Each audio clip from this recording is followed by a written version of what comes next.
Welcome into the Irish NFL show as the country bunkers down to the latest storm. Who else would I want to spend some time with? Only the one and only Anton Du Beke from Strictly Come Dancing. Big NFL fan, and it's been 4 years. We just touched on there before we started recording. 4 years, Anton, since you were last with us, but it's great to have you back on board. How are you? I am great. I have to tell you, I am absolutely great. And you're right, 4 years, it's gone in a flash. I remember exactly where I was. I was at my mother-in-law's and father-in-law's house, sitting on the arm of their sofa chatting to you, I remember. I think I made some sort of comment about pigeons last time we were on. And randomly, I remember it. It's funny how you remember these things. But I thought you were away with the pigeons that day. Yeah, probably not far off. Maybe you can still get me. But I do think it's been a brilliant year. Hasn't it been a great season? Yeah, it's been fantastic, and obviously, you did express the last time your I suppose love for the Washington Redskins back in the day, and also with the Commanders now one step away from being in the Super Bowl. I thought it would be a good ideal time to bring you on. But yeah, it has been a fantastic season, and yet again we have we're talking about Tom Brady before we started. It feels like we're getting into that Brady Manning type scenario over the course of the last few years, whereas Josh Allen continuously coming up against Patrick Mahomes. Well, you have this wonderful situation where you have what's his name from the Ravens. Lamar Jackson, who keeps winning MVPs but can't make it into the Super Bowl. You've got the brilliant Josh Allen, and you've got obviously Patrick Mahomes, who I noticed last week in his game turned into a professional footballer a little bit, like what we would call football as opposed to what they would call football, where he sort of started falling over and he started trying to blag a couple of penalties, which I was stunned at. And I just thought, wow, don't do that. Don't go down that road. That's where madness lies. You end up like a professional footballer where you roll around because somebody grazed past you. But it's strategic move, Antoine, as one person referred to this week. Yeah, I know. I think they were being over generous. They should have called him out for that.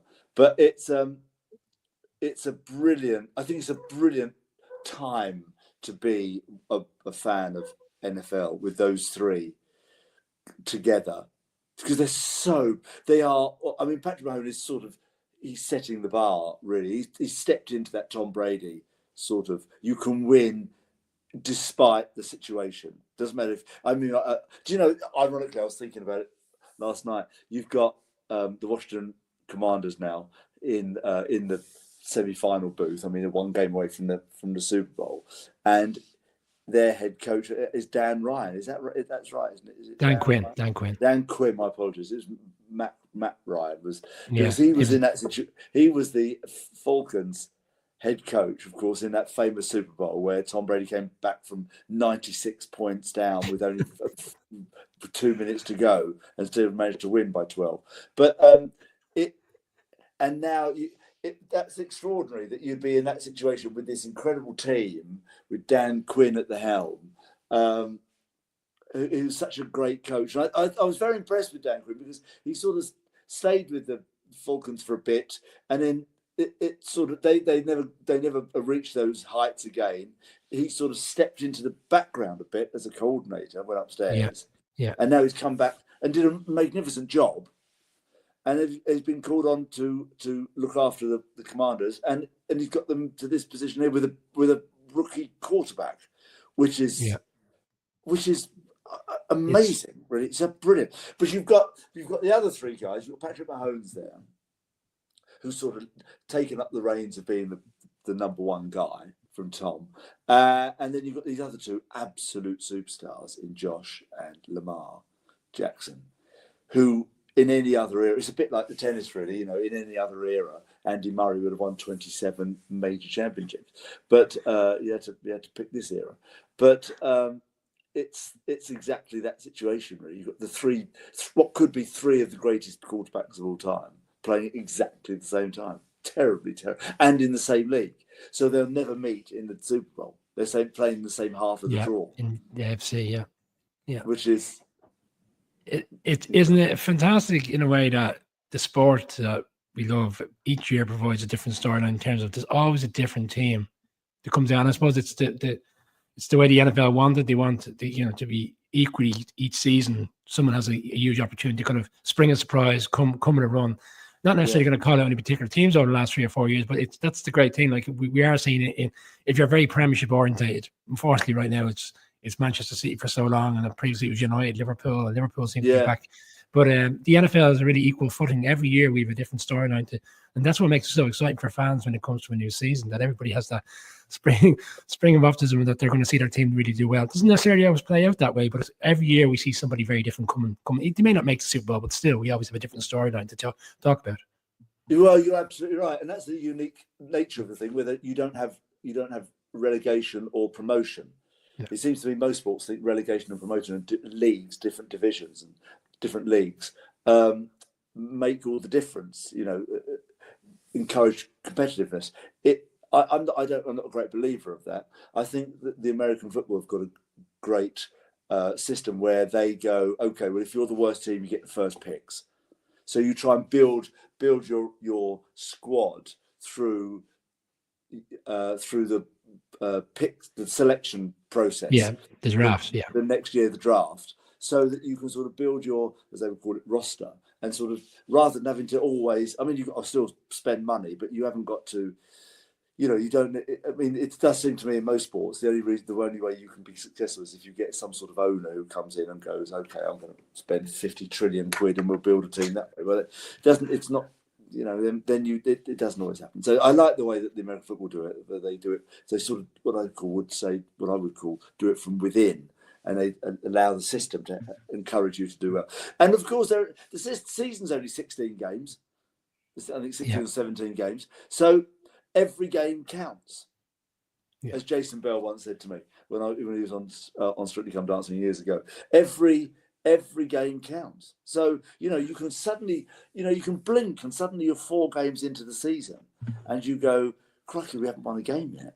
And the season now you're sort of struggling for the season, but you can be a lesser team from the previous year. Suddenly you're 4 games into, you're 3-1 or something. You've had a bit of a run. And you go, oh, this is tremendous. And now you're feeling competitive. Every game is so important. And I mean, we had a game the other day, didn't we? Just before the end of the season, where the Chiefs lost to 38-0 or something. Yeah, I know that Patrick Mahomes didn't play, but imagine if he'd got injured or something during the season, in a crucial part of the season, and then they ended up having. So you really know where you're at when you've got 16 games, and everything is crucial. Yeah, and funny if you say that, because the Bengals have been this kind of hot pot for the last few years. And Joe Burrow is another fantastic quarterback in that kind of AFC, and they started the season slowly. And many people thought that they would be a team that could potentially challenge for a spot in the Super Bowl this year. But you touched on there, if you don't start the season fast, because it's such a short window, your season could be gone by October, November, and that's the difficulty where longevity of other sports allows you to catch up in the second half of a season. It's not like that. Yeah, but it's so you end up with games that don't mean anything. I look at baseball, and if I say I look at baseball, I don't watch baseball, but I know that they have hugely long seasons. So you end up with games that don't mean anything, and I find that sort of slightly pointless. But that's one of the things I love, and I always say to my wife, and she has a bit of a groan, because she's a great fan of Travis Kelce. My wife has become, but because he does that wonderful podcast with his brother, so she's much more up to speed in it all now, and so she's always supporting the Chiefs because she's and of course I think the Taylor Swift thing has been hugely popular, and that's been great for the game. I think that Taylor's got involved with Travis and brought this new dimension to American football, which I think is hilarious and wonderful, and I think it just adds to the spectacle of the whole thing, because American football really is a spectacle. It's quite an extraordinary thing. I mean, as an event, it's pretty brilliant. My 8-year-old daughter would ask me, when are the Chiefs playing and have they won, and it will Taylor Swift be at the game. So it's capturing a very different audience. The NFL bought into the Taylor Swift, Travis Kelce piece. I think other sports would not necessarily be opposed to these kind of situations, but I think they've recognised this actually brings another avenue to bring in another market in terms of an audience. Well, they're much better at that in America than certainly we are over here. I mean, football over here is. What I wish with football, certainly the Premier League, the games we'd have the league would be much shorter, maybe 12, maybe like the Scottish Premier League where they have very small, but only play twice, don't play 4 times, and cut each game to an hour long. And just condense it down, make it much more interesting. And then, you know, I remember when David Beckham started dating Victoria, that was in my head, yeah. And and I know that Alex Ferguson wasn't delighted about that. No. See, that wouldn't have happened in America. In America, they'd have embraced that, and that would have been tremendous. And that would be. They just do it so much better. And how can you deny that? How can you not be part of that? Taylor Swift is the most incredible artist in the world. She's the most famous and successful artist in the world. She when she did a concert in cities, then national debt suddenly reduced. I mean, it was an extraordinary thing. Went to the Super Bowl last year. Played Super Bowl. She was in Japan. Do you remember this? We were at that Super Bowl last year, so yeah, we were obviously there, and we were doing media content throughout the course of it. But we were very aware of what was being out there in terms of she's going to fly from Japan, and then all the timing around her making sure she was there for the game. But they said that the concert, they said the Prime Minister, or the President of was it Prime Minister? President. No, Prime Minister of Japan, the top guy in Japan, guaranteed her safe passage. Everything will be fine, so that you can get the plane back. Because if she couldn't make it to the Super Bowl, she was going to cancel the concert. Yeah, but they went, no, you can't do this. This is too important to us that you do your concert. Who else does that? Who else has that sway other than the Taylor Swift? I am a Swiftie. I am an undeniable Swiftie. I think she's great. A swift exit, shall we say, from Japan. A swift exit from Japan. Thank you. I'm away. Yeah. You mentioned Jason Bell there. It's funny because obviously Jason is doing the Sky Sports coverage throughout the season, and he seems to be strutting a lot of moves. I don't know if you've taken time out to watch him in terms of doing the coverage at Sky, but I don't know if you passed on. I know you was obviously on Strictly Come Dancing, but he kept hold of some of the moves, or you've been keeping him briefed on what he should be doing. He's been very fluid. I asked him to work on his fluidity, and he's very, very fluid now. He's getting very good. He's sort of embracing the body into the conversation. I like that. I like people who do that. It's very impressive. He's such great energy. I think he's so wonderful. And it's great when you see the other guys around him because they all sort of buy into his energy and they all sort of get a bit like this. I mean, Neil Reynolds, I think, is a wonderful host of the NFL shows on Strictly Come Dancing. But I think without Jason Bell, he could sort of venture into being a bit dull. And I think Jason gives him his, and he's sort of all bright. He's never been so bright and breezy. I mean, it's wonderful. I think they're a great team, and I love them. Yeah, he was strutting some moves last week when he was showing particular plays in the game. I thought it was hilarious. Like straight away, thought to myself, "That's it. The Strictly Come Dancing pieces is still there." Do you boy? We spoke about Brady before we started, and obviously Brady had his 7 Super Bowls, and he moved off. Actually, as you said, the last time in which you were on was a week prior to him playing in that Super Bowl and beating the Chiefs. And that's what's happened. So you haven't had me on, and he hasn't won. So if I get one more, I think he'll make a comeback. Thankfully, he's gone because there's a lot of people, and this is to the point they're going to make. A lot of people are now feeling the Brady effect with Patrick Mahomes. They don't want the Chiefs to win 3 in a row. Me personally, I acknowledge they're a great team. He's a great player, and I personally would like to see him run down Brady in terms of having the rings because it makes for great conversation further down the line. But having spoken with the Premiership and certain teams, essentially, running the show there, like the Chiefs are running the show to a certain extent in the NFL. Do you like to see Patrick Mahomes because of the nature of the fact that you touched on it earlier on around him potentially diving, but this team, Andy Reid is a great coach, and if they are to win 3 in a row, it's never been done before. People should be acknowledging it's a fantastic piece in which it's going to go down in the history books. Yeah, I mean, he's brilliant. He's absolutely brilliant. I think, and what he's done that wonderful thing that some people do is they elevate the game, they take it to another level. And if you're able to do that, then you deserve all the success in the world. He's a brilliant talent, Patrick Mahomes, and Andy Reid is a brilliant coach. And I love it that Andy Reid is an old guy. I like that, the old guy, young mentor thing. And Andy Reid he knows what he's doing. He understands what's going on. He sees it all, and I see him as sort of passing on his wisdom and saying, "Okay, listen, in order to win this game, we've got to do that." And Patrick Mahomes is the ultimate sort of quarterback, what I would call modern quarterback. If it wasn't for Patrick Mahomes, you wouldn't have Lamar Jackson or Josh Allen playing the way they play. And it's as though he's added. If he was a set of golf clubs, he would be the 15th club in the bag, Patrick Mahomes, because he's like two players in one. And this is what's going to happen now, coming out of college and university, is that these young players coming through in sort of normal process of things, that quarterback position will no longer be the position that Tom Brady once held. It will, in order to be successful and do well through college and then into the pros, you have to be able to be like these guys. You have to be mobile. You have to be an extra player. So you have to be a great thrower and also a great runner. And if you're not, I don't think you'll be chosen. I don't think you'll be selected, because I think they'd end up calling you one-dimensional and things like that. And you've got to give. I mean, the one thing that a coach wants is options, I think. Yeah. The biggest tool in his armory is options, and if you haven't got the options, that you're going to struggle against these guys. Because look at Lamar Jackson.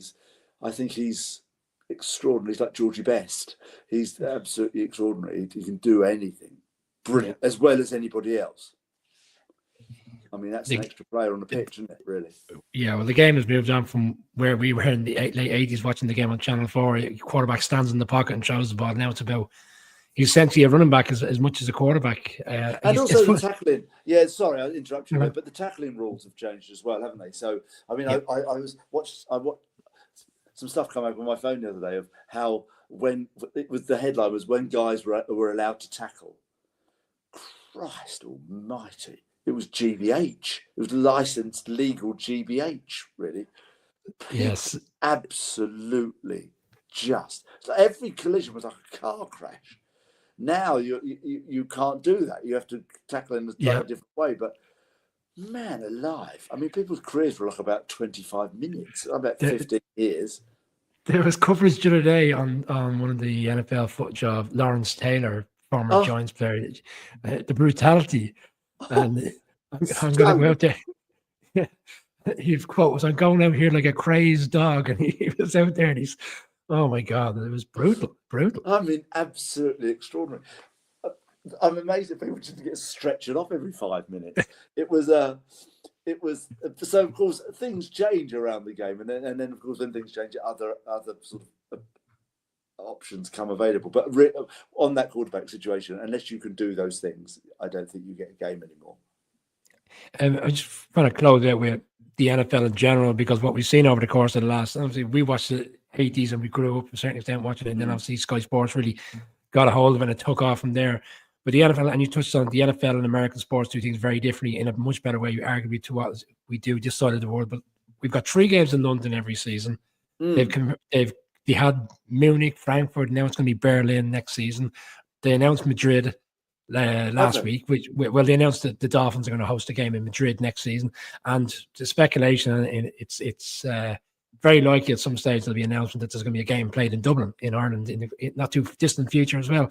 Like, when you look at the NFL model and what they've done, like, they're now making it like a global sport. We're seeing players from various different countries play the game.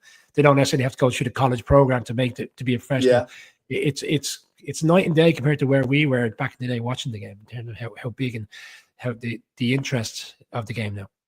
Well, you're right. I mean, it's that classic thing of it's a spectacle now. Every game's like a pop concert, but with a football match in the middle. It's a brilliant product, I hate to use those sorts of words in relation to sport, but it is about entertainment. And I was having a chat with my wife the other day. We were talking about the golf, really, because I'm a great golf fan and golfer and stuff. And they don't really, and it is the TGL thing, with the indoor golf thing, and they're still trying to work out the sort of product part of it. How is this interesting to the entertainment part of it, essentially? And sport is about entertainment. We know it's about sport, but it's about entertainment, because you've got to get bums on seats and you've got to make it entertaining to people. And some people just don't find the actual game, the nitty gritty of the game bit, that massively interesting. I do, you do. That's why we follow the sport so long. But they do that so well. I mean, American football is I'm not sure how well they do it in the other sports, but American football is great, because fundamentally it's a lot of stopping. So you've got to make it good. So it's lots of very fast impact and excitement, and then there's a break. Then we have a chat. What should we do?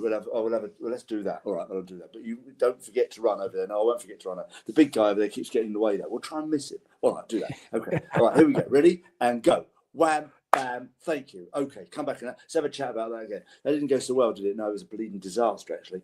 Anyway, so let's try this one then. I'm just going to lob it. You go down, lob it. All right, lob it. So and then you go. All right, let's try again. So you've got to make that sedentary bit quite interesting. I just think they do it well. It's a great spectacle. I mean, it's a long hour for a game, but it's I love it. And again, as we referred to earlier, every year's interesting because we don't have the same teams. It takes a few weeks to go, okay, they've got a bit of a run, and that's good. So it's wonderful. I'm delighted they're going to Ireland. I don't know what the appetite for it is like in Ireland. Oh, huge, huge as well. Yeah. So brilliant. It's a great thing. I think other sports can learn from American football in that regard of putting on a show. I don't know the business of American football and all that sort of shenanigans underneath, but I know the spectacle is super, and I think they do it well. And I'm delighted they come to London. I think the Germany thing was brilliant. Madrid's interesting. Yeah, I don't the Bernabeu, Real Madrid Stadium. Is that right? That's fascinating, because I'd be interested to see how they. Do you know what the appetite is? It's usually there's 2 or 3 teams that have signed into the Spanish market, so that they have teams, basically pockets of teams going to different variations around Europe now. Yeah, in terms of the marketing rights. So the Dolphins and Miami Dolphins, Chicago Bears are in that market. Say they're allowed to go in there and promote their teams, and then it makes sense that the Dolphins obviously are the first team to play there, and they've obviously got a huge Spanish background in terms of the base of people that are living in Miami as well. So it all makes sense. So it's a huge coup for them. It was announced last year, but it was only last week essentially that they announced the first team. We don't know who's going to be the team facing them off. That'll be probably come in time around April, May, but they did confirm that it's the Dolphins. So it's a huge piece again for the NFL.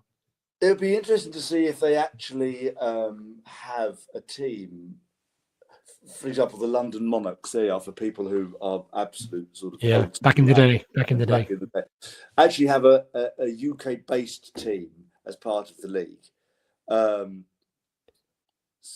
I think they'd have to go with division. That's what I think, Anton. I think to have one team here wouldn't make sense, because you're dragging teams over continuously. But if there were base 4 teams here, like a division where they have to face each other twice a year, then all those games take place in Europe, and then you only have to bring over a handful of teams to play the other games. But again, there's all these different ideas been speculated. I do think it's certainly something that's, I wouldn't say it's necessarily in the next couple of years, but I don't think it's too, like, the NFL obviously growing towards that. That for me is the ultimate goal, to get to the stage where if they're having 7 or 8 games in Europe every year, sure, why don't they just have a division here? Just have a league.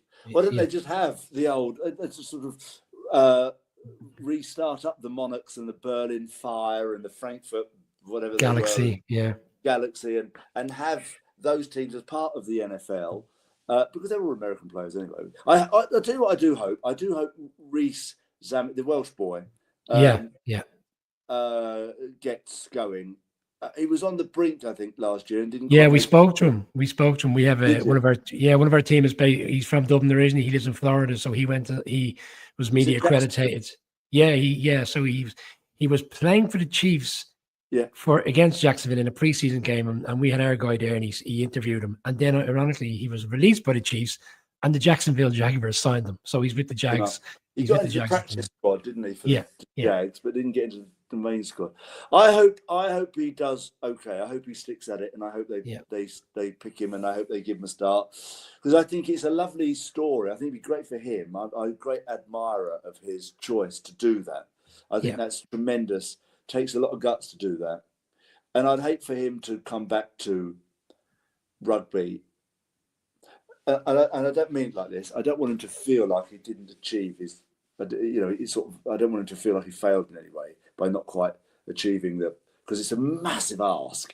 He took on a huge, from people who have been playing a particular sport all their life, to somebody who just stepped into it and gone, let me have a go, and to make. I mean, he's made an incredible level anyway. But I really hope he gets a berth in the first team squad and has a bit of a crack at it, because I think he's a great talent. That'd be a wonderful story. Just want to close out quickly on yourself and your personal work at the moment. You talk about spectacles, Strictly Come Dancing. My kids love Gladiator on a Saturday night at BBC, but I imagine Strictly Come Dancing will come back soon. You're on tour at the minute, is that the case? We're on tour at the moment. Yeah, we're doing the Strictly Come Dancing live arena tour. So we're up in Glasgow today at the arena here. Even though we've got the wins, we've had a cancellation tonight, so we have to move the show to Sunday. But it's a great show. It's wonderful. I mean, it's for all the people who can't really get to the television studio to watch the show. It's a lovely spectacle. And then we'll have a new series of Strictly Come Dancing later in the year, which we already can't wait for. Well, Anton, you're a very busy man, so we're really appreciative of you giving up more than enough time. I can do this all the time. We should do this more often. Let's not wait 4 years next time. No, I absolutely won't. I was just during the week I was thinking to myself, God, I kept meaning to go back and contact the team and get Anton back on. So it makes sense. We're close to the Super Bowl. Pleasure. It's my guilty pleasure. Yeah, I know. I knew you had a keen interest, and I'm delighted that you could take time. So we really appreciate it. The last time we had you on, there was a great reaction to having you on. So I'm delighted that we could do this, and we'll be putting this out later today. And I love it. Pleasure. Yeah, Anton, I really appreciate it. Thank you very much. Before you go, sorry. Who's your money on? I'll probably sound very boring. I think the Chiefs will find a way to win on Sunday, and if they're in the Super Bowl, you're talking about Andy Reid earlier on. He's such a fantastic head coach. I think it's difficult to see past the Chiefs. They could play the Eagles, which was the Super Bowl 2 years ago. So we could be talking about a repeat Super Bowl. I did say on our podcast during the week, last year's Super Bowl was a repeat of the Super Bowl 4 years ago. And here we are. We could be, again, a rematch of a Super Bowl from only 2 years ago. So I do think the Chiefs, I think everybody wants the Bills to win on Sunday, but I think ultimately, when it comes down to it, I think the Chiefs will find a way to get over the line and then ultimately win the Super Bowl. There we go. I think you could be right. Yeah. Thanks again, Anton. Really appreciate it. Lovely to speak to you. Thank you.